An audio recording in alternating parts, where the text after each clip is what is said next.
Bonjour tout le monde, moi c'est Raphaël et je vous souhaite la bienvenue dans cette célébration en ligne de Home Lausanne. J'espère que ça va vous édifier et que ça va vous aider à vous rapprocher du cœur de Dieu.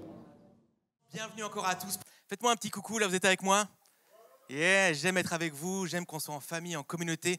Pour ceux qui découvrent la communauté ou ceux qui découvrent Home pour la première fois, un bienvenue spécial à vous. Je m'appelle Jonas et puis je vais apporter un temps de message, une prédication ce matin. On va, avant de commencer la prédication, j'invite les enfants et puis aussi les jeunes de DKT à rejoindre votre programme. Il y a quelque chose qui vous attend pour vous. Alors soyez bénis, prenez du plaisir, courez dans tous les sens, mais arrêtez-vous quand il faut s'arrêter. Et passez une belle matinée, on se rejoint à la fin. Ok, excellent.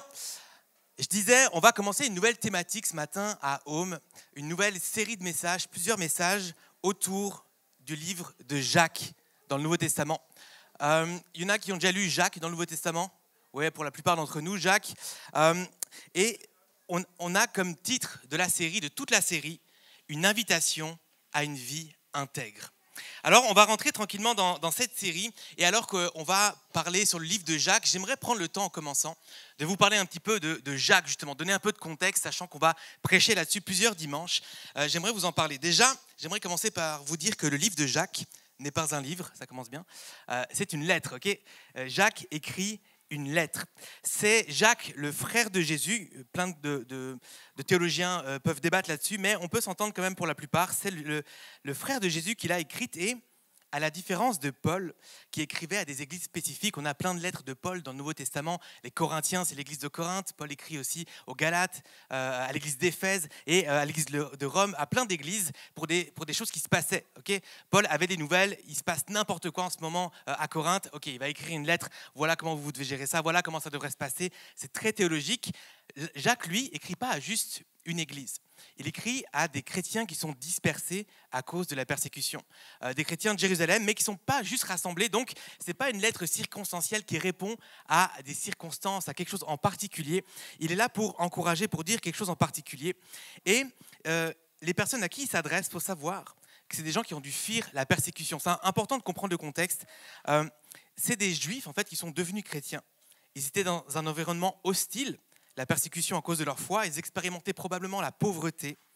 Et alors qu'ils sont passés de juifs à chrétiens, il y avait un danger pour eux de se dire, en fait, avant j'étais juif, j'accepte que Jésus est fils de Dieu, maintenant je dis que je suis chrétien. Et c'est juste intellectuel. Il y avait un danger pour eux de penser ça, de intellectualiser le christianisme. Et du coup, la lettre de Jacques, elle est moins axée sur des principes théologiques que Paul. Par exemple, si vous lisez la lettre de Paul aux Romains, c'est très théologique, ça explique beaucoup de choses sur Dieu, sur le fonctionnement. Et elle est moins théologique, la lettre de Jacques, on va voir qu'elle est beaucoup plus pratique. Elle parle beaucoup plus sur la manière de vivre une foi concrète au quotidien. Jacques, il veut donner des indications pratiques aux destinataires de sa lettre pour leur dire votre foi en Jésus, ce n'est pas juste quelque chose d'intellectuel, c'est quelque chose à mettre en pratique. Ce n'est pas juste de la théorie.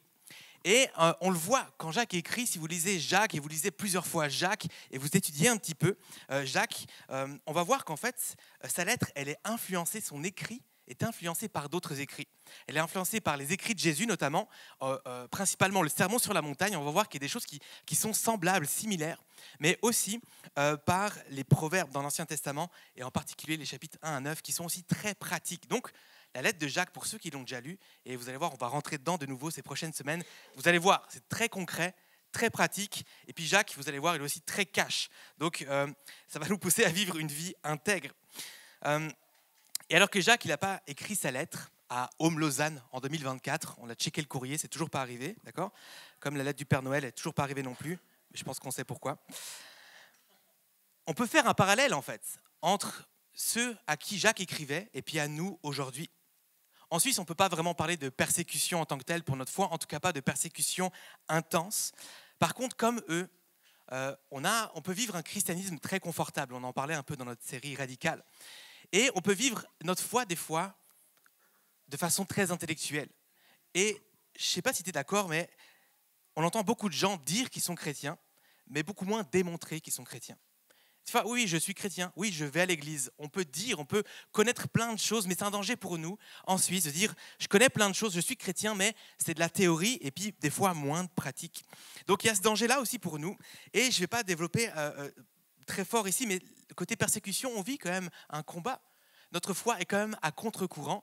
Et puis si tu veux aller plus loin là-dedans, on a fait toute une série qui s'appelle Minorité créative, qui montre à quel point nos valeurs, juste dire que je crois en Jésus et appliquer certaines valeurs du royaume de Dieu, c'est déjà contre-courant et c'est pas évident. Donc on peut se rejoindre.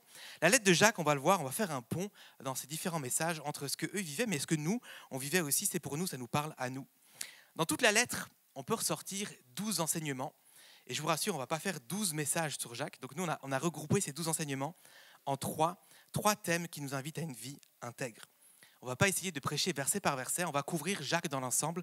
Mais moi, je vais vous inviter à lire Jacques. Okay, cette semaine, la semaine prochaine, on parle de 5 chapitres, je crois que c'est faisable. Je vous challenge, okay, dans les 3-4 prochaines semaines, lisez Jacques. Comme ça, vous allez aussi le vivre chez vous, beaucoup plus connecté à ce qu'on va prêcher le matin. Donc, ce message... Aujourd'hui, on va aborder le premier grand thème autour de la foi. C'est un thème très présent dans le livre de Jacques, la foi, la foi.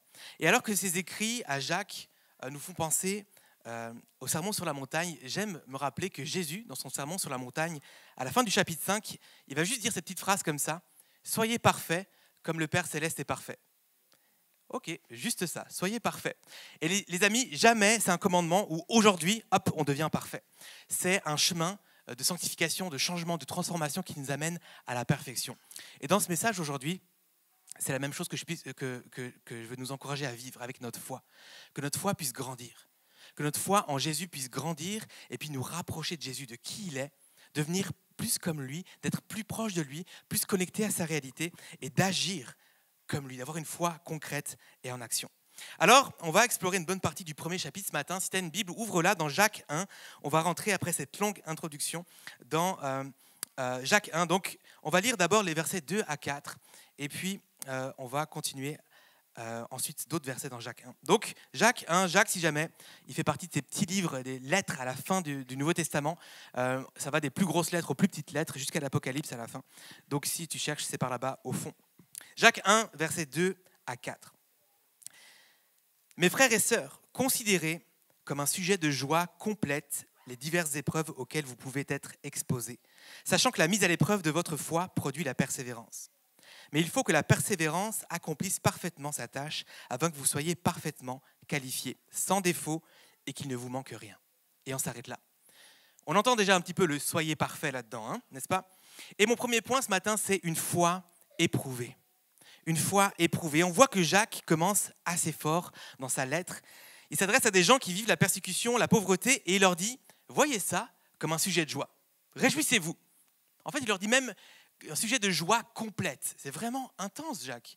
Tu sais à qui t'écris là en ce moment? Des gens qui sont persécutés, qui ont dû fuir, qui peut-être à cause de leur vie vont être tués. Non, mais voyez ça comme un sujet de joie complète. Et il nous dit ça à nous aussi aujourd'hui. Si tu perds ton emploi, réjouis-toi. Ah oui, merci Jacques. Quand un proche tombe malade, réjouis-toi. Quand tu galères financièrement, réjouis-toi. Quand tout semble aller de travers dans ta vie, réjouis-toi. Ouais, c'est pas facile de dire yes, mais on doit se réjouir là-dedans. Et heureusement, Jacques ne nous dit pas juste ça. Ça sonne assez genre, non mais c'est pas grave, réjouis-toi. Non, c'est pas ça qu'il est en train de dire. Jacques nous dit plus que ça. Il nous dit que les épreuves sont pas juste des épreuves, ce sont des opportunités.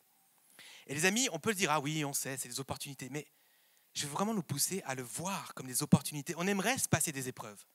On aimerait moins souffrir dans la vie, mais elles ont le potentiel de faire grandir notre foi. Quand ta foi est testée, elle produit de la persévérance. Elle produit une foi plus forte, une foi plus résistante, une foi qui va tenir bon dans les futures épreuves. On a besoin des fois d'être testé. Et ce que Jacques dit en gros, c'est que quand tu fais face à une épreuve, au lieu de voir ça seulement comme quelque chose à éviter, considère-la comme une opportunité pour grandir. Dieu n'envoie pas l'épreuve pour te détruire, mais il profite de l'épreuve pour t'équiper et te faire grandir. Je vais donner quelques exemples. J'ai cité ça. Si tu perds ton travail, clairement, ça génère de l'inquiétude, de l'anxiété peut-être, du stress. Comment je vais finir mes fins de mois? Comment je vais avancer? Et c'est bon, de vivre ces émotions, c'est important. Mais c'est aussi une opportunité pour exercer ta foi en la providence de Dieu.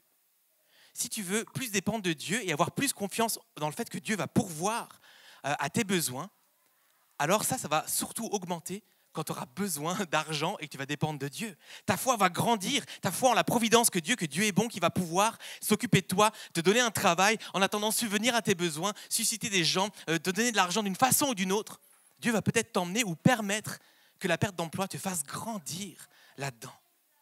Quand la maladie ou le deuil vient te toucher toi ou ton entourage, évidemment, comment ne pas être atteint, comment ne pas être attristé, c'est normal. Il faut vivre le deuil, il faut traverser ça. Je ne suis pas en train de dire qu'il faut minimiser puis mettre ça de côté. Mais là-dedans, dans ces moments, ta foi en la compassion et la consolation de Dieu peut aussi augmenter. Tu peux te dire, mais Seigneur, je sais que tu es là en fait. Je sais que tu as compassion de moi. Je sais que ton regard n'est pas détourné de ce qui se passe. Et je sais que tu veilles et que tu vas me faire traverser ce que je suis en train de vivre. Et la prochaine fois que tu traverseras quelque chose, ta foi là-dedans, elle aura grandi. Dans les difficultés relationnelles ou familiales, les tensions dans les relations, ça fait mal, surtout quand ça touche aux gens qu'on aime en particulier. Mais c'est ici que la foi en la capacité de Dieu à apporter réconciliation et paix peut prendre racine et grandir. Si tu veux avoir une foi plus forte, une foi plus résistante, si tu veux mieux traverser les épreuves de la vie, je t'encourage à ne pas les fuir, en fait, les épreuves, mais à les considérer comme des opportunités de croissance. Amen. En fait, souvent, nos souffrances, elles nous prennent tellement aux tripes. Elles nous mettent par terre que notre focus, il n'est que là-dessus. On vit ce qu'on vit, nos émotions sont là, et puis c'est tellement dur, on oublie presque des fois qu'il y a une opportunité, puis un ciel et un potentiel avec Dieu. Nos regards et nos cœurs dans les épreuves sont tellement cloîtrés dans l'épreuve et dans le terrestre qu'on oublie qu'il y a le céleste. Mais notre foi, elle nous donne la capacité justement de tourner nos regards vers Dieu et de voir qu'est-ce que lui veut nous donner et de nous rappeler qu'un jour, tout ça, toute souffrance, toute épreuve disparaîtra. Un jour, on sera dans le ciel avec lui pour l'éternité et tout ça sera terminé. Quand on est dedans, c'est difficile, ça paraît long, ça paraît interminable, on ne comprend pas. Et puis c'est difficile, mais les amis, on ne vit pas juste pour vivre sur cette terre, on vit pour vivre l'éternité. Moi, on appelle ça la perspective d'éternité. Et dans la Bible, l'apôtre Pierre en parle très bien. Il le formule de cette façon. Il va dire, voilà pourquoi vous êtes plein de joie, même s'il vous faut encore pour un peu de temps être attristé par diverses épreuves. Et ce un peu de temps, il parle de toute la vie en fait, la vie sur terre. Même si sur terre, c'est un peu de temps comparé à l'éternité, tu vas souffrir, mais tu es quand même dans la joie. Parce que ces épreuves, celles-ci vous servent à éprouver la valeur de votre foi. L'or lui-même, qui pourtant disparaît un jour, est bien mis à l'épreuve par le feu pour le purifier. De même, votre foi, qui a tellement plus de valeur, doit aussi être mise à l'épreuve afin que vous receviez louange, gloire et honneur lorsque Jésus se révélera et qu'il reviendra et qu'on sera au ciel avec lui pour l'éternité. Et Jacques précise que la mise à l'épreuve de votre foi produit la persévérance. Ça nous donne la persévérance, mais il va aussi dire, mais il faut que la persévérance accomplisse parfaitement sa tâche. C'est quoi cette tâche? Qu'est-ce que la persévérance doit accomplir en nous? Le but de la persévérance, c'est justement cette sanctification. Persévérer pour nous faire grandir de jour en jour. Jacques le dit pour qu'on soit parfaitement qualifié, pour nous rendre sans défaut, pour nous rendre à l'image de Jésus, pour qu'on devienne tranquillement parfait comme Jésus est parfait. Et c'est ça le but de la foi, c'est ça le but de la vie, d'être à l'image de Jésus.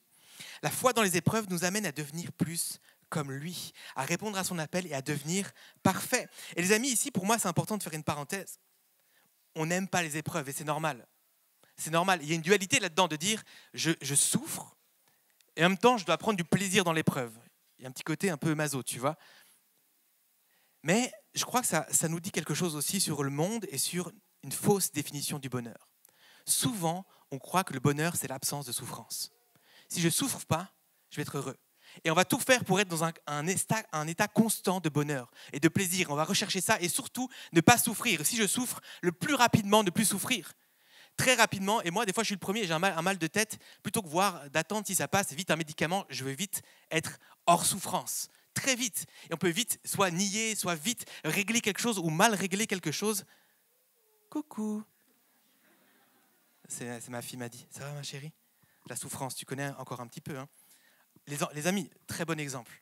Les enfants, ils grandissent dans la souffrance. Ils apprennent à marcher, ils tombent. Ils tombent, mais c'est comme ça qu'ils apprennent. Et mes enfants tombent beaucoup quand même. Ils apprennent beaucoup à marcher.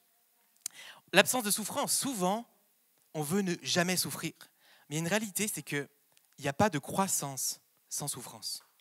On le voit dans la vie des enfants. ils arrivent juste en pleurant, tu sais, dans le monde déjà.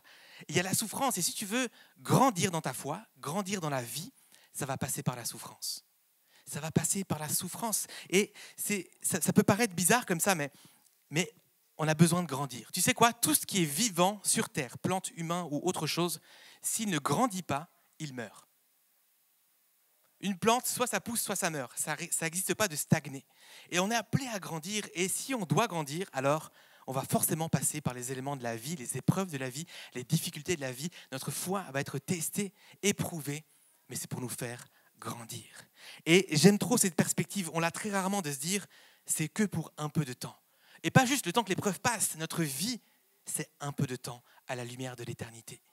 Et je comprends Jacques. À la fois, c'est fou, c'est difficile de se dire, ça vient cette épreuve, mais je vais me réjouir.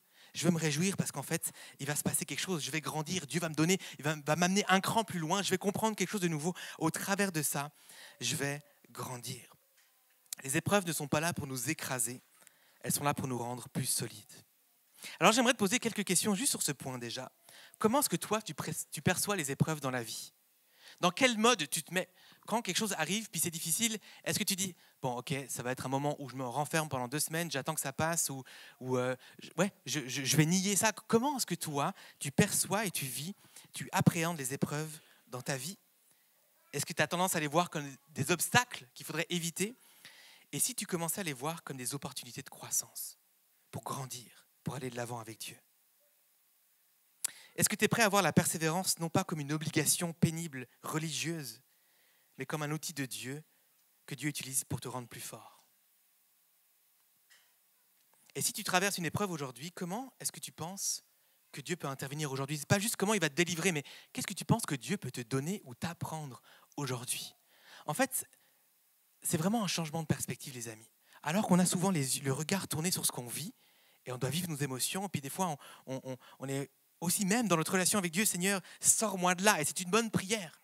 Fais que ça s'arrête, c'est une bonne prière. Mais on devrait rajouter une prière, Seigneur, qu'est-ce que tu veux m'apprendre au travers de ça? Comment tu vas me rendre plus fort au travers de ça? Qu'on puisse changer notre perspective, avoir une foi plus grande, plus forte, plus capable, plus résistante, plus ancrée en Dieu. Quand notre foi est éprouvée, on est invité à déplacer notre regard de la souffrance vers Dieu. Et ça fait toute une différence. Ça nous pousse à faire confiance à Dieu. Puis, c'est mon deuxième point. Une foi confiante. Jacques veut nous pousser à développer une foi confiante. On s'est arrêté au verset 4. On va recommencer la lecture au verset 5 à 8. « Si l'un de vous manque de sagesse, qu'il la demande à Dieu, qui donne à tous généreusement et sans reproche, et elle lui sera donnée. Mais qu'il demande avec foi et sans douter, car celui qui doute est semblable au flot de la mer, agité par le vent et poussé de côté et d'autre. Qu'un tel homme ne s'imagine pas recevoir quelque chose du Seigneur. C'est un homme irrésolu, inconstant dans toute sa conduite. » Et on s'arrête là. Après avoir dit que les épreuves de la vie peuvent faire grandir notre foi, Jacques conseille de demander la sagesse à Dieu. Et en fait, ces 2 passages, ils sont collés. Okay, Jacques, il écrit une lettre, lui, il n'a pas mis de versets et des numéros. On est dans l'épreuve, puis il dit, en fait, l'épreuve, c'est une opportunité pour faire grandir notre foi. Mais dans l'épreuve, il est en train de dire, si tu as besoin de sagesse, demande-la à Dieu. Demande la sagesse à Dieu. Et Dieu, il est fidèle, il donne généreusement et sans reproche cette sagesse. Et je crois que, qu'on soit dans l'épreuve ou pas ce matin, on a besoin de sagesse dans tellement de sphères de notre vie pour choisir une nouvelle orientation professionnelle ou une nouvelle école ou un voyage. Il y a des gens qui partent, qui viennent en mission, qui vont se former par-ci, par-là. Je trouve ça trop beau, trop bien. Mais ça demande de la sagesse pour prendre des décisions. Il y a plein de logistique, plein de choses à faire, des décisions à prendre là-dedans, décider de déménager, décider de s'engager dans une relation ou dans le mariage. Est-ce qu'on se marie, on ne se marie pas? Est-ce que je me mets avec cette personne ou pas? On a besoin de sagesse pour discerner les bonnes directions dans les tournants de notre vie. Quand on doit gérer des conflits au travail, et je te laisse continuer la liste en fait. On a besoin de sagesse dans tellement de moments de notre vie. Jacques nous encourage ce matin à demander la sagesse à Dieu parce qu'il donne généreusement et sans reproche. Mais Jacques, il dit quelque chose. Il dit qu'il faut demander avec foi et sans douter. Et moi, c'est le genre de truc qui vient me déranger. J'ai lu ça, ça veut dire quoi demander avec foi et sans douter? Il y a un petit côté un petit peu intense pour moi. Est-ce que si je doute un tout petit peu, ça ne va pas marcher ou qu'est-ce qui va se passer? Ça veut dire quoi douter? Est-ce qu'il faut vraiment que je me concentre pour ne pas douter au moment où je prie? Comment ça marche en fait? Jacques va donner une image pour ceux qui doutent. Il dit, il ressemble aux vagues de la mer que le vent soulève et agite de tous côtés. Une vague qui est balayée, et puis on peut imaginer quelqu'un, des fois dans l'épreuve, ou quand on doute, on ne sait pas où on va, est-ce qu'on va par là, on est basculé par le vent et par les difficultés de la vie, et le doute amène l'instabilité, l'insécurité, on ressent ça quand on doute, c'est ça qui se passe, l'incohérence. Et on ne veut pas que notre vie ressemble à ça. On ne veut pas être malmené par les vagues et les tempêtes de la vie. Et Jacques, il continue, et c'est assez intense. Il dit qu'un tel homme ne s'imagine pas recevoir quelque chose du Seigneur. C'est fou, ça paraît compliqué. D'un côté, il dit, demande la sagesse parce que Dieu donne généreusement sans reproche. Mais de l'autre côté, ça paraît genre, comment ça veut dire quoi? Avec foi, sans douter. Si on doute, voilà ce qui se passe, on ne va pas recevoir de Dieu. Ça peut sonner comme du mérite ou de l'effort de notre part. Les gens qui doutent, ils ne méritent pas de recevoir quelque chose de Dieu. Non. Non. Ah, ils ne sont pas assez bien. Ou alors peut-être qu'ils ne demandent pas assez bien, il y a du doute. Si Dieu, il sent une once de doute dans ta prière, ah non, désolé, c'est mort, je ne peux pas exaucer. J'ai senti là, pendant une demi-seconde, tu as douté, c'est trop tard. Recommence ta prière, essaye de nouveau. Ce serait bizarre que Dieu fonctionne comme ça. Je te rassure, Dieu ne fonctionne pas comme ça. En fait, ça vient questionner justement notre vision de Dieu. Et des fois, notre foi, elle est dans le doute parce qu'on voit Dieu d'une façon bizarre. On voit Dieu justement qui dit « Oh là là, je n'ai pas assez bien prié, donc il ne va pas m'accorder ce que j'ai demandé. » Je doute parce qu'en fait, ma vision de Dieu, elle est peut-être tordue. Est-ce qu'on croit que Dieu est bon? Est-ce que tu crois que Dieu est pour toi? Est-ce que tu crois que Dieu donne généreusement? Est-ce que tu demandes en pensant mériter quelque chose? C'est quoi ta vision de Dieu? Et je te rassure ici, Jacques, il n'est pas en train de dire que Dieu ne donne pas à ceux qui doutent. Il est en train de dire que ceux qui doutent n'arrivent pas à obtenir ce que Dieu veut donner. La nuance est différente. Et si tu ne comprends pas bien, je vais te donner un exemple.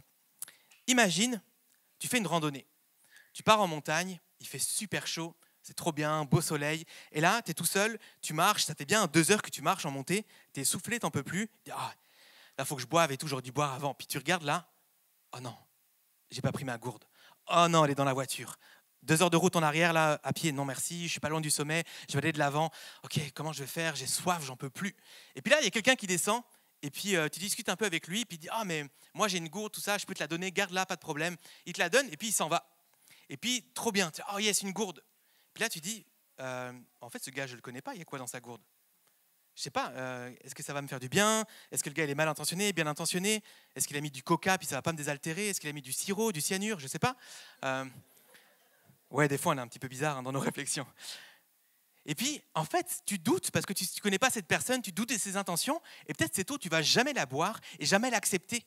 Et puis, tu vas rester dans ta difficulté, en fait. Et c'est ça que Jacques, il dit. Quand on doute, on ne reçoit pas parce qu'on n'ose pas prendre ce qui est là. On n'arrive pas à recevoir ce qui veut être donné. Et en fait, de nouveau, ça nous donne une indication sur comment est-ce qu'on perçoit Dieu. Et je crois que c'est là la clé, sur comment demander avec foi et sans douter. Pour moi, la clé là-dedans, c'est de mettre le focus non pas sur toi ou sur ta demande, mais sur la personne à qui tu demandes. La bouteille d'eau, là, c'est un étranger, mais la sagesse ou ce que tu as besoin dans l'épreuve, c'est Dieu. Ta foi doit être centrée sur la capacité de Dieu à répondre et non sur ta capacité à entendre. La foi, c'est à propos de Dieu, pas à propos de toi.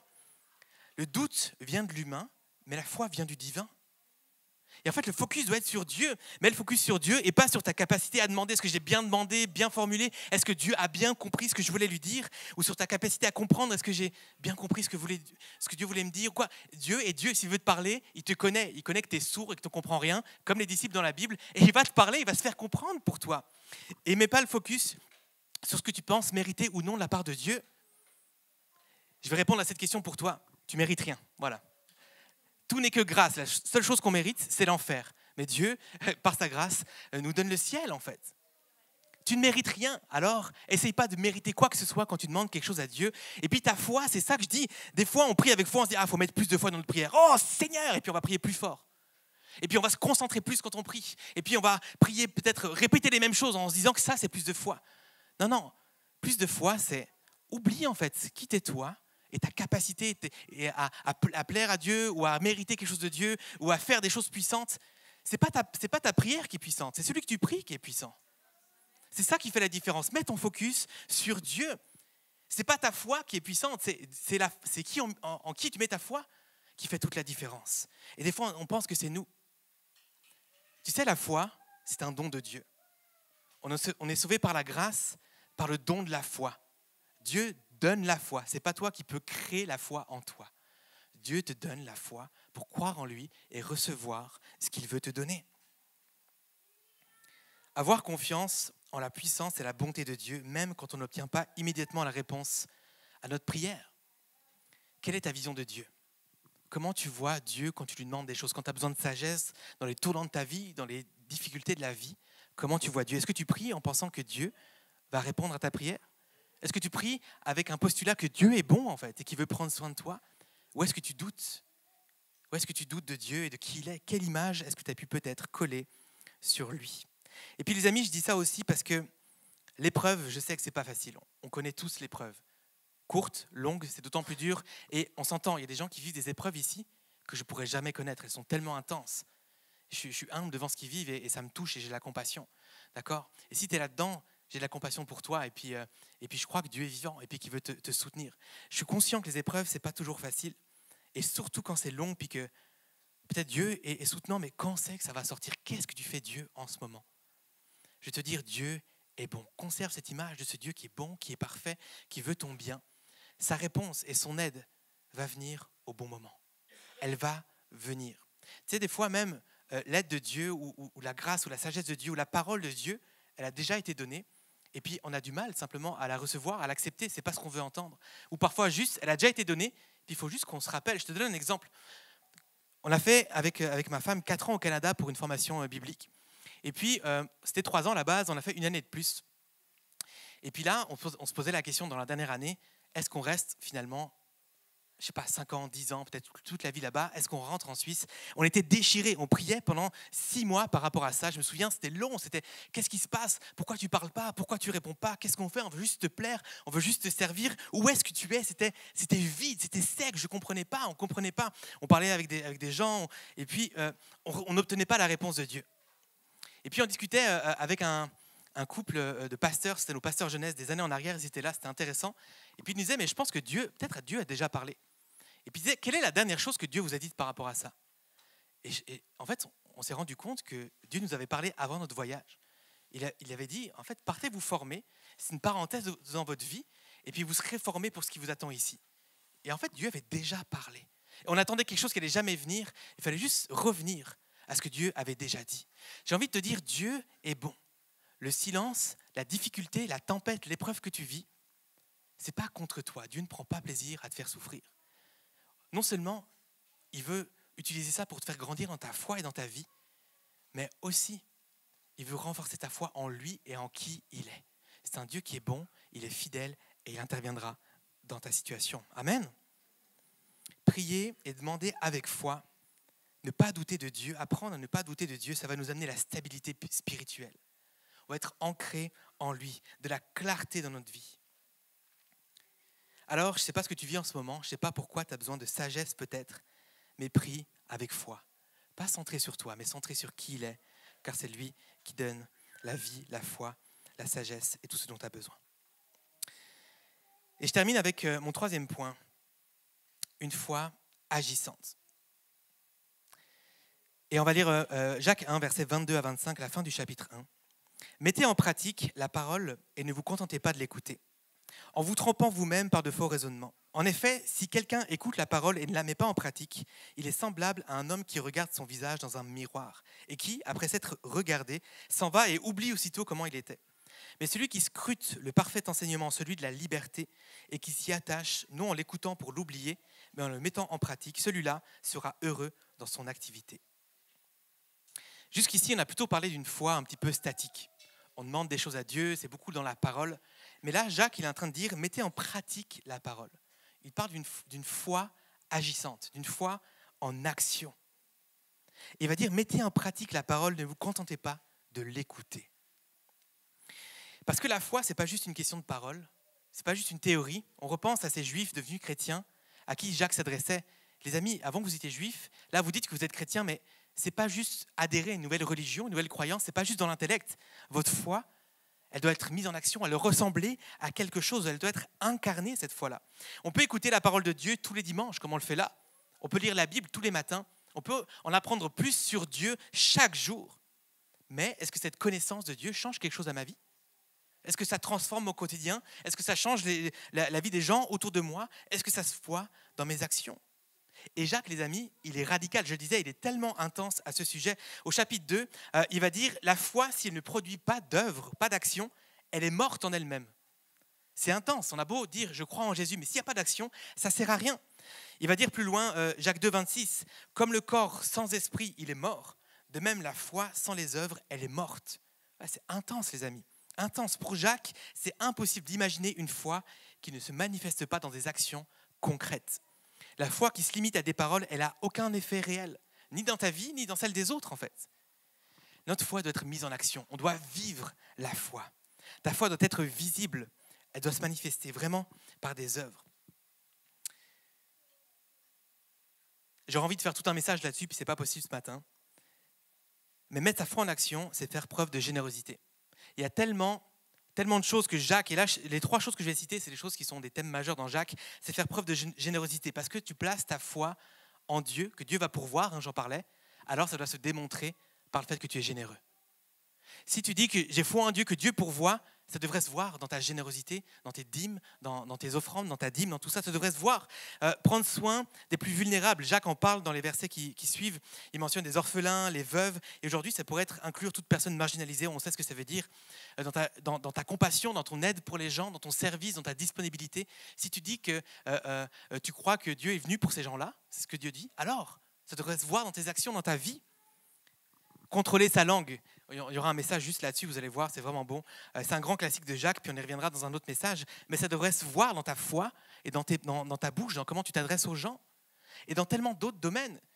Si tu crois que, si tu places ta foi en Jésus, puis que Jésus a institué l'Église, dit que c'est le corps et puis que c'est la famille, mais en fait tu viens jamais à l'Église, ou que tu ne participes pas au City Group, jamais. On a des saisons de vie, on est d'accord, tout ça. Mais comment ta foi en Jésus se manifeste dans tes actions? Ça devrait être visible en fait.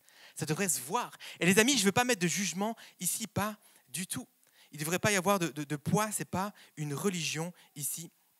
Je te donne une illustration. C'est juste, imagine, tu as un abonnement à la salle de sport. Peut-être pour beaucoup d'entre vous, c'est le cas.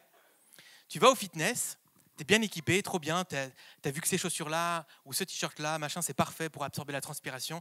Et puis là, tu regardes, tu as lu avant, tu as lu des bouquins sur quelle musculation, quelle protéine, l'équilibre, effort, tout ça. Super. Puis là, tu vas à la salle de sport, tu t'assieds sur le banc, puis tu regardes les gens s'entraîner. Et puis tu poses des questions au coach, cette machine, elle sert à quoi? Elle sert à faire ça, super. Et puis à la fin de la séance, tu n'as juste rien fait, tu rentres chez toi. J'ai appris plein de trucs sur le sport. Trop bien. Il manque un petit truc, hein? Il manque juste un petit truc. Est-ce que tu es plus musclé? Est-ce que ça va mieux? Est-ce que tu dis à quelqu'un, ça fait 1 an que je vais à la salle? Bon, mon gars, ça ne se voit pas. Pas du tout. Ouais, mais je sais plein de trucs. Je pourrais être coach. Je ne suis pas sûr, en fait. Le coach, il incarne, il fait, on le voit. Et ça se voit, généralement aussi. Ça ne fait pas de sens de dire je suis un expert sportif, mais tu ne fais pas de sport, en fait. Et les amis, de nouveau, il n'y a pas de pression ici. On peut être des experts de Dieu, mais si on ne fait rien, bah, ça ne sert à rien dans notre foi. Je suis le premier concerné, je suis un pasteur. Une partie de mon travail, c'est d'étudier la Bible et d'apprendre à connaître Dieu. Et j'aime trop, je suis passionné, j'aime beaucoup la théologie, j'aime entrer dans des conversations sur tellement de trucs complexes ou moins complexes, des fois je suis tellement dépassé. J'aime ça, en apprendre plus sur Dieu. Et je suis le premier challenger, je prêche les amis, je dois appliquer ce que je prêche. Et c'est difficile, et ce n'est pas toujours évident pour moi, j'y arrive pas toujours, et on est en chemin. Mais l'idée, c'est d'être en chemin les amis. De commencer à appliquer quelque part, d'essayer. Et il y a des saisons dans ma vie où je suis plus généreux, où j'y arrive mieux. Et les amis, la générosité, c'est d'abord dans le cœur. C'est pas combien tu donnes, c'est comment tu donnes. Et des saisons où j'arrive mieux à être généreux que d'autres, et des saisons où j'arrive mieux à appliquer ou à appliquer ce que je lis. Quand je lis ma Bible le matin, des fois, ça nourrit juste mon intellect et j'aime ça. Et puis, c'est bon d'une certaine façon, mais c'est insuffisant. Si je ne l'applique pas, ça ne me sert à rien. Alors, on est en chemin. On est en chemin. J'aimerais préciser 2-3 choses ici, parce que je dis il faut faire. Il y a des actions à faire, ça doit être visible. Une foi en action, ce n'est pas lire et appliquer de façon littérale ce qui est dans la Bible. Il faut interpréter la Bible, évidemment, mais en mode robot sans cœur. Dieu dit ça, je dois faire ça, et voilà, c'est tout. On n'est pas des religieux, ce n'est pas ça que ça veut dire, une foi en action. Une foi en action, ce n'est pas une obligation religieuse, c'est pas un moyen de rentrer ou de mériter le paradis. Si j'obéis bien à Dieu, si il voit mes actions, que je donne aux pauvres, que je prends soin du plus faible et que je viens à l'église et que je participe au City Group, alors je vais être sauvé. Non, c'est pas ça, une foi en action, rien à voir. Une foi en action, c'est pas du légalisme et c'est encore moins du prosélytisme. Ah oui, une foi en action, ça doit se voir. Je dois dire aux gens que je suis chrétien, je dois imposer ma foi. Rien à voir, là non plus, on est à côté de la plaque si on fait ça. Une foi en action, en fait, c'est aimer Dieu, tout simplement. On est en relation avec Dieu. Seigneur, je crois que tu es le Dieu qui pourvoit et je t'aime. Je veux croire en toi, alors je vais être généreux parce que tu es généreux. C'est juste une réponse à Dieu. On marche avec lui et alors que j'ai foi en lui, une foi en action, c'est simplement croire que Dieu est Dieu, qui prend soin et que ce qu'il a dit dans sa parole et ce qu'il t'a dit à toi est vérité et qu'il va le faire. C'est une réponse à l'amour de Dieu. Une foi en action, c'est aimer Dieu, c'est être en relation avec lui, c'est dépendre du Saint-Esprit, c'est vouloir faire une différence dans ta vie, mais aussi dans la vie des autres. C'est se mettre en mouvement, conscient qu'on fera des erreurs, évidemment qu'on va tomber, qu'on ne fera pas tout parfaitement. Une foi en action, c'est la vie avec Dieu, les amis. Mais on doit se mettre en action. Et les zones dans nos vies où c'est plus dur que d'autres de se mettre en action, c'est OK, c'est des bonnes zones de travail. Et c'est là aussi, les amis, qu'on a besoin de l'Église. Quand je parle d'Église, c'est les uns les autres. Avancer dans la foi, tu sais quoi, si tu as du mal à être généreux, colle-toi à quelqu'un qui est généreux. Tu vas te challenger et puis il va t'apprendre, cette personne, à être généreux. Il va prendre ton porte-monnaie. Non, c'est pas vrai. Mais d'une certaine façon, il va pointer ton cœur. Et tu sais quoi? Peut-être déjà des gens autour de toi, un cercle, des amis, des gens à qui tu pries, à qui tu tiens. Si ce n'est pas le cas, les amis, fais-le. C'est vraiment important. Et de nouveau, je parle des City Group parce qu'on est en plein dedans. Ça va démarrer demain. Mais les City Group, c'est un bon moyen. Si tu n'as pas de gens autour de toi, tu connais personne dans l'église, va dans un City Group, connecte, puis développe la vie et la foi avec d'autres personnes. Mais c'est tellement bon d'avancer dans la foi ensemble. Si tu veux voir ta foi grandir, ta générosité grandir, partage ça à quelqu'un, confesse à quelqu'un. Souvent, on pense que confesser les péchés, c'est vraiment des trucs horribles ou quoi. Mais je confesse qu'en ce moment, j'ai du mal à être généreux. J'ai du mal, et ça ne fait pas de moi un radin, mais j'ai du mal. Est-ce que tu es prêt à prier avec moi? Tu es prêt à ce qu'on devienne ensemble un peu plus généreux? Comment est-ce qu'on pourrait mettre 10 francs par mois pour être généreux au-delà de ma dîme et tout ça? Et comme ça, j'ai toujours un 10 francs par mois ou même par semaine pour que quand je croise quelqu'un dans la rue, je le donne intentionnellement pour bénir quelqu'un. Il y a tellement de façons. Mais les amis, on a besoin de...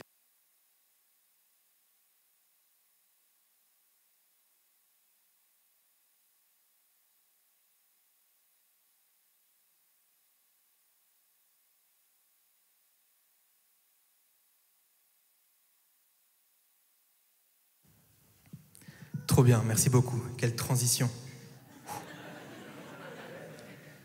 Je vais chanter en fait, direct. Je vais chanter, mais juste après. Quand je ne serai pas au micro. Les amis, on a besoin de l'Église pour vivre la foi. Et on a traversé à peu près Jacques 1, et puis j'ai invité déjà Karim, si tu peux venir. Il est au fond de la salle. On va prendre après un temps de Sainte Seine, tous ensemble, puis un temps de louange. On a vu Jacques 1, une bonne partie de Jacques 1, on n'a pas vu tous les versets, mais Jacques nous pousse à avoir une vie intègre au travers d'une foi plus grande, d'une foi éprouvée, une foi confiante en Dieu, basée non pas sur nous, notre mérite, et qu'on ne fonctionne pas sur il ne s'agit pas de moi ou de ma foi, de si je suis assez capable, mais sur qui est Dieu. Dieu qui donne généreusement et sans reproche. Et une foi en action. Une foi qui est vivante, une foi qui se voit, une foi qui valide notre théorie, notre connaissance de Dieu. Et je crois que pour tous ces aspects, on a besoin les uns des autres. La foi a une dimension verticale et horizontale. On a besoin, elle nous met en relation avec Dieu, croire en Dieu. Et en fait, il n'y a pas de salut, il n'y a pas de pardon, il n'y a pas d'amour sans la foi, parce que c'est la foi qui nous donne accès à Dieu. Cette dimension verticale, la foi donnée par Dieu pour être en relation avec lui, cette foi qui vient dans les épreuves, cette foi qui nous permet de croire que Dieu est bon et de recevoir ce que Dieu a pour nous. Mais aussi une dimension horizontale, une foi qui agit. Cette foi, elle fait une différence dans notre vie, mais aussi dans la vie des gens de l'Église, dans la vie de ta famille, dans la vie de tes collègues, de tes amitiés, des endroits où tu vas. Une dimension horizontale. C'est la vie avec Dieu. Et la Sainte Seine, je fais un parallèle ici avec la Sainte Seine, bientôt ça va être... En fait, on peut déjà commencer à distribuer la Sainte Seine. Prenez un petit jus de raisin ou un et un petit bout de pain. On va prendre ça tous ensemble. Si pour toi la Sainte Seine, tu ne sais pas trop ce que c'est, tu ne te considères pas comme chrétien ou c'est pas quelque chose qui fait du sens pour toi, mets ça de côté, il n'y a aucun problème, on va pouvoir vivre ce moment quand même tous ensemble. Il faut juste que ça fasse du sens pour toi. La Sainte Seine, c'est s'identifier à la mort de Jésus et à la résurrection de Jésus. Mais c'est aussi, on parle du pain, du corps divisé, c'est nous, l'Église, les membres. Et alors que ce message a une dimension horizontale, verticale, la Sainte Seine aussi, j'aimerais qu'on la prenne. Et après, on va prendre un temps de prière dans ce sens-là aussi. Donc pour le moment, juste prenez dans votre main, buvez pas tout de suite, mangez pas tout de suite.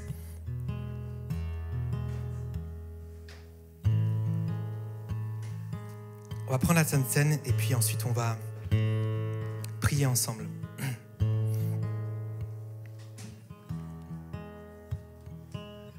Florias a commencé en disant qu'on a besoin de Dieu. On a besoin de Jésus ce matin. Peut-être tu n'es pas dans l'épreuve, peut-être tu n'as pas besoin de sagesse. Trop bien, gloire à Dieu. Alors peut-être il y a des gens dans l'épreuve et qui ont besoin de sagesse, qui ont besoin de toi ce matin. C'est ça l'Église. J'espère que ce message t'a quand même encouragé aussi à, dans les prochaines épreuves, à dire Seigneur, je veux me réjouir dans l'épreuve. Je veux me réjouir parce que je sais que tu me fais grandir. Je ne comprends pas toujours comment, je ne vois pas toujours où. On a tous pu vivre ça, des moments des fois difficiles qui ont duré des semaines, des mois, des années, des périodes, des longues périodes difficiles avec des relations compliquées. Puis 2 ans plus tard, quand on fait un peu le recul, je ne suis plus la même personne en fait. Dieu s'est servi de ça pour me transformer. Alors on va aller dans ce temps de Sainte Seine. Après on va prier pour soi, mais aussi les uns pour les autres. Vous allez voir, ça va être bon. Je vais lire un texte qui se trouve dans 1 Corinthiens 13, verset 23. Il n'est pas affiché, vous pouvez juste m'écouter. « Car voici ce que j'ai reçu du Seigneur et que je vous ai transmis. Le Seigneur Jésus, dans la nuit où il fut livré pour être mis à mort, il prit du pain. Et après avoir prononcé la prière de reconnaissance, il rompit le pain en disant « Ceci est mon corps, il est pour vous, faites ceci en mémoire de moi. » On peut prendre le pain tous ensemble, même si ça se distribue encore. Prenons le pain tous ensemble. Seigneur, on veut se rappeler que tu es mort à la croix. Seigneur, on priait ce matin avant que ça commence tous ensemble. On parlait de la famille et de l'unité. Tu me rappelais combien, si on peut se dire être une famille des frères et sœurs, c'est parce que tu es mort à la croix, tu es ressuscité. Tu as envoyé ton esprit et par ton esprit, Seigneur Jésus, nous sommes sauvés. Tu es mort à notre place, notre péché est mort maintenant sur cette croix. La condamnation qui était sur nous a été sur toi. Et alors qu'on était destinés à l'enfer à cause de notre péché, Seigneur Jésus, tu as fait mourir le péché, puis toi, Seigneur, tu es mort, mais tu as vaincu la mort. Tu es revenu à la vie. Cette nouveauté de vie, Seigneur, c'est par ton esprit. Merci, Seigneur, pour ton corps qui a été brisé. Seigneur, sans ton corps brisé à la croix, il n'y aurait pas de foi aujourd'hui. Il n'y aurait pas d'église aujourd'hui. Il n'y aurait pas de relation avec toi aujourd'hui. Merci pour ton corps brisé.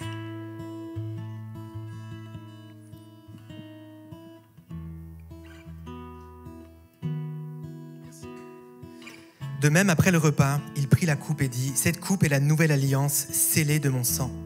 Faites ceci toutes les fois que vous en boirez en souvenir de moi. » On peut boire tous ensemble.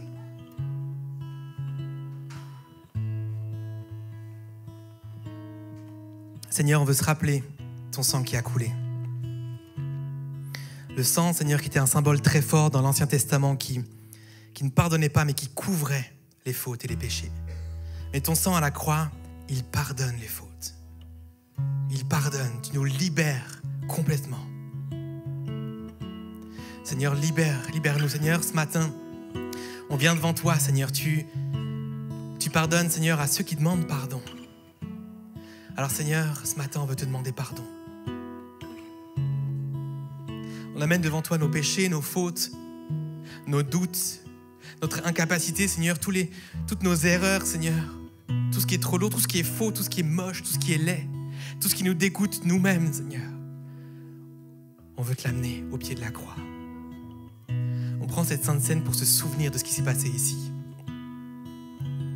Tu es mort à la croix pour moi, pour me donner la vie en abondance, la vie éternelle. Et Seigneur, alors tu fais de nous tes enfants, co-héritiers. On hérite tout ce que Christ a hérité, on hérite nous aussi de ça. La joie, la paix, l'abondance. La paix, Seigneur Jésus, merci, l'amour. Seigneur, la sagesse à ceux qui demandent. Tu es fidèle, tu donnes et tu pourvois. Seigneur, merci pour ton sacrifice qui nous met en relation avec toi, mais avec l'Église aussi. J'aimerais qu'on prenne un temps de prière et j'aimerais prier pour plusieurs d'entre vous. Je vais faire lever les mains. Donc, on peut fermer les yeux dans un premier temps, puis juste donner un peu d'intimité à ceux qui le veulent. Peut-être tu es là ce matin. Et puis, tu es en proie avec le doute. Tu doutes de Dieu. Tu doutes de sa bonté. Tu doutes que l'épreuve dans laquelle tu es va finir. Et tu as de la colère contre Dieu. Tu en veux à Dieu. Peut-être tu as de la distance contre Dieu. Et ta foi, elle se désagrège. Peut-être tu es aujourd'hui, puis ça s'est passé déjà il y a des mois en arrière. Tu viens, tu crois en Dieu d'une certaine façon, mais tu gardes une distance et puis tu commences à douter, à t'éloigner de Christ, de sa présence, de ce qu'il a pour toi. Tu es peut-être en colère même contre ce message. À chaque fois qu'on parle de Dieu, qu'on te propose de prier, tu fuis les temps de prière. Ça s'adresse à toi ce matin. Dieu t'aime et ta souffrance, il veut la transformer en joie, en effort. Il veut la transformer en quelque chose de bon pour toi. Et il te tend la main et il t'invite ce matin à être réconcilié. Peut-être c'est juste que tu es en proie au doute puis tu as juste besoin que ta foi soit renouvelée. Alors je t'invite, si tu veux te mettre devant Dieu, mettre ce sujet devant Dieu, lève ta main maintenant. Amen. Merci pour les mains qui se lèvent. Merci. Oui, amen. Amen. Seigneur, tu vois ces mains qui se lèvent. Seigneur, tu es le premier à voir la compassion. Tu es le premier, Seigneur, à vouloir te révéler. Et je te prie que par ton esprit maintenant, tu puisses te révéler à eux. Je te prie que leur cœur s'ouvre, qu'ils s'ouvrent à nouveau à toi et que tu viennes dans leur vie, qu'ils puissent ressentir ton amour. Viens maintenant, descends sur eux avec ton esprit. Qu'ils soient remplis de ton amour, ta paix. Sois remplis, Seigneur, de ta bienveillance, de ta compassion. Seigneur Jésus, qu'ils puissent sentir combien tu es un bon Père, qui protège, qui sentent ces bras d'amour, là, tu les serres fort dans tes bras et tu leur dis ça va bien se passer, ça va bien aller, je suis là. Je vois ta souffrance, je vois ce que tu traverses, je vois tes doutes, je t'aime, peu importe, je t'aime. Et je veux être avec toi et je veux manifester que je suis avec toi. Tu vas le voir, tu vas le voir. Et Seigneur, montre-leur, démontre-leur qui tu es concrètement dans leur vie. Par une parole, par quelqu'un qui va dire quelque chose, par une provision, par ce dont ils ont besoin. Ouvre leurs yeux, ouvre leur cœur et qu'ils puissent voir combien tu es là. Seigneur, je te prie pour une foi renouvelée. En toi, une relation restaurée. Seigneur, plus de distance, une communion nouvelle. Je proclame ces personnes filles et fils de Dieu. Ils sont tes enfants, Seigneur, et je prie pour que cette relation prenne place et qu'il y ait une nouveauté de vie, une nouvelle marche avec toi dès aujourd'hui et demain, dans un nouveau temps de prière. Oh oui, un temps renouvelé, une relation renouvelée avec toi. Au nom de Jésus, Amen. Peut-être que, deuxième appel à main levée, peut-être que tu t'es un petit peu endormi dans ta foi et puis en fait tu dois te mettre en action. Tu dois te mettre en action. Soit dans un domaine en particulier, soit peut-être il faut juste que tu te réveilles dans ta foi. Tu lis ta Bible, tu fais des choses, tu viens à l'église, là, mais ok, là, il faut vraiment que je me mette à aimer Dieu, puis vivre la vie avec Dieu, à obéir à sa parole, et puis être, voilà, à faire ce que Dieu m'appelle à faire. Si tu as besoin d'être juste encouragé, que je prie pour toi, lève ta main ce matin, à ce niveau-là. Une foi en action. Merci pour les mains qui se lèvent. Je lève ma main, je suis avec vous, les amis, j'ai besoin de ça aussi. Amen. Merci pour les mains qui se lèvent, merci. Seigneur, on a besoin de toi. Je te prie pour une foi renouvelée, une foi vivante. Rappelle-nous l'importance, Seigneur, l'importance d'appliquer ta parole. Rappelle-nous que tu n'es pas juste un Dieu théorique, tu es un Dieu vivant. On l'a prié avant, tu es mort à la croix, mais tu es ressuscité, tu es éternel. Et tu nous invites à une vie éternelle. Seigneur, renouvelle en nous aussi, place au plus profond de nous, Seigneur, le sens de l'éternité, la perspective d'éternité. Si j'existe, si je suis sur terre, Seigneur, c'est pour être avec toi, pour accomplir ta parole. Seigneur, pour vivre les miracles que tu veux faire en moi et au travers de moi. Seigneur, pour voir les gens être réconciliés avec toi, pour parler de toi sans imposer, mais pour partager la bonne nouvelle, Seigneur. Que tu es vivant, que tu veux nous emmener au ciel pour l'éternité. Seigneur, mets-nous en action. pour tous ceux qui ont levé leurs mains, pour moi, Seigneur Jésus, pour chacun d'entre nous. Aide-nous à nous lever, Seigneur, dans notre cœur, dans notre regard, un feu nouveau. Seigneur, les chaussures du zèle, Seigneur, dont tu parles dans ta parole, aide-nous à les équiper, à nous lever, dire c'est bon, je me remets en marche. Tu m'équipes, tu nous rends capables, Seigneur. C'est pas moi qui marche, c'est pas moi qui vis, c'est Christ qui vit en moi. Et avec la foi que tu me donnes, les dons que tu me donnes, on va voir la différence. Je vais voir la différence dans ma vie, dans ma famille, auprès de mes amis, dans mon travail, dans mon entourage, dans mon école. Je le déclare par la foi. Tu es vivant, tu seras vivant dans ma vie. Tu me rends, Seigneur, marchant, courant, sautant. Seigneur, je veux voir mes dons grandir. Je veux travailler avec toi. Je veux t'écouter, Seigneur. Mais je veux aussi appliquer, Seigneur, ce que je lis et ce que je vis, Seigneur. Je veux me tenir, Seigneur. Et peut-être mon action, c'est de prendre quelqu'un avec moi, un frère, une sœur. Comment on peut avancer plus? Comment je peux marcher mieux? Comment je peux mieux appliquer la parole? Seigneur, merci pour l'Église. Sers-toi de l'Église ce matin. Amen. Et j'aimerais faire un dernier appel parce que j'ai parlé de souffrance ce matin. Est-ce qu'on peut tous se lever pour ce dernier moment? Puis l'équipe louange, venez par là parce qu'après on va aller dans la louange. Plusieurs d'entre vous, vous traversez peut-être des périodes de souffrance. Aucune idée quoi. Maladie, relationnelle, depuis des mois, recherche de travail, c'est lourd. Je ne sais pas ce que tu vis. Mais j'aimerais juste que tu puisses lever la main et puis qu'on puisse t'entourer pour prier. Si tu es à l'aise avec ça, lève ta main maintenant si tu veux qu'on prie pour toi. Et puis on va juste prendre le temps de prier pour toi, te bénir, t'encourager. Alors, est-ce qu'il y a des gens qui veulent qu'on prie pour eux et puis on va les entourer? Trop bien. Regardez un petit peu les mains autour de vous. Et puis, entourez-les, une main posée. Puis s'il y a juste des leaders ici, n'hésitez pas aussi à aller vers d'autres. Puis on va juste prendre le temps, 1 minute de prier. Juste encouragez-les, bénissez-les, invoquez la présence, la faveur de Dieu sur eux. Seigneur, on te prie tous ensemble, on est une église. Tu parles du corps, Seigneur, et le pied, Seigneur, il est concerné par ce qui se passe avec la main. Si un souffre, tout le corps souffre, Seigneur Jésus. Alors on est tous là à souffrir avec ceux qui souffrent. Seigneur, on invoque ta grâce, on appelle à ta bonté. Toi qui donnes généreusement, tu donnes sagesse, tu donnes le soutien. Sois ce rocher, Seigneur, qui va les porter, les soutenir. Tout ce qui est lourd, tout ce qui devrait être déchargé, prends sur toi, Seigneur. Viens diffuser ta paix, ton amour, l'assurance que tu es présent. Et que tu vas les amener jusque de l'autre côté de la tempête. Que si le vent va souffler sur eux dans leurs vagues, leur foi sera inébranlable. Que leur bateau va tenir bon, parce que tu souffles dans leur voile, parce que tu fais taire les tempêtes. Parle, soutiens, accompagne. Seigneur, on te prie aussi de guérir et de délivrer et d'amener les solutions, les bonnes personnes, la sagesse, les bonnes décisions. Seigneur, viens faire ton œuvre. La vie éternelle, un souffle de vie dans leur vie et leur situation. Au nom de Jésus, est-ce qu'on peut dire un grand Amen tous ensemble? Amen. Restons debout les amis. On va maintenant aller dans la louange. On va proclamer que Dieu est bon, qu'il est puissant. On va mettre notre foi en action, renouveler notre foi. Amen. C'est parti.